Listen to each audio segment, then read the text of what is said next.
Araba tompoko lafinaritra tompoko vavy alatsinainy fa 5 ny volana Jolay 2020 sy 2020 faly miaraka aminao hatrany eto anatin'ity fandaharana ny mety toetry ny andro ity ny sary avy hatrany no atolotra ho anao amin'ny ankapobeny aloha dia misy an'ity fiakarana rahona anticyclonika ity ary ity rindrin-drahona sisa navelan'ilay rindrin-drahona nandalo teo no mitoetra any atsimo antsinana Madagasikara iny iazo tsikelikely morotsiraka atsinanana izy io amin'ity andro ny anio ty famelohan'ny zay aloha atolotra ho anao ny vinan'ny ity herinandro miditra ity raha mahakasika ny toetry ny androntsika amin'ny ankapobeny zany eto anatin'ity herinandro ity dia anao volinandro ririnina tanteraka na dia ao anatin'ny ririnina ary tsika zany hoe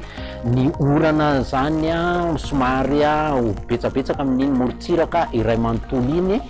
isy ny herikerika indraindray aty amin'ny ilany atsinana ny avoantany zany hoe izay toetry ny andro ray mety ho hitantsika hatramin'ny alakamisy any fa rehefa miditra ny any amin'ny faraparan'ny herinandro somasabotsy lahady dia somary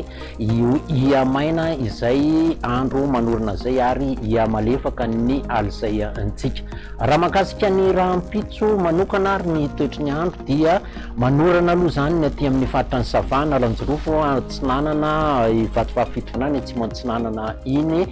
dia misy ny herikandro aty amin'ny ilany atsinana ny avoantany amin'ny ankapobeny dia ny faritra hafa moa masoandro be mariana fa ny rivotra zany somary malivorivotra ny andro manerana ny nosy indrindra aty amin'ny faritra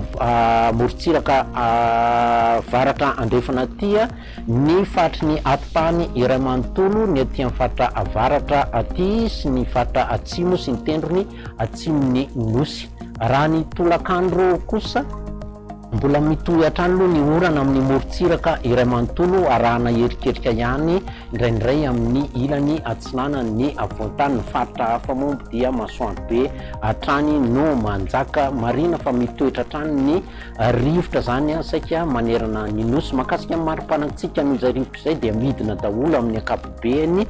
dia 12 ny aty afaritry ny avoantany ary 9 hatramin'ny 20 degré celsius na araiky ambiroapolo any faritra avaratany izay ny elanelana ao anatin'ny maripana ambany indrindra ary ny maripana ambony indrindra kosa dia 23 no mafana indrindra ty amin'ny faritra avaratra andrefana aty ny faritry ny avoantany moa dia manodidina 20 degré celsius hatrany ny toetrandro amin'ireo tanàn-dehibe ivelan'ny Madagasikara dia masoandro be ny any Johannesburg maina ny andro ny amin'ny Paris sy Nairobi ary ireo nosy manodidina antsika kosa dia misy ny orana tandrifin-drahona aloha ny any Maurice any somary mandraondraona ny andro ny any Seychelles ary masoandro be ny amin'ny Mayotte sy La Réunion ifandimby eo ny rahona sy masoandro ny any Comore dia izay ny fotoana ny rahako taminao mametraka ny velo mamandrapitafandray tompoko lasy tompoko vavy velom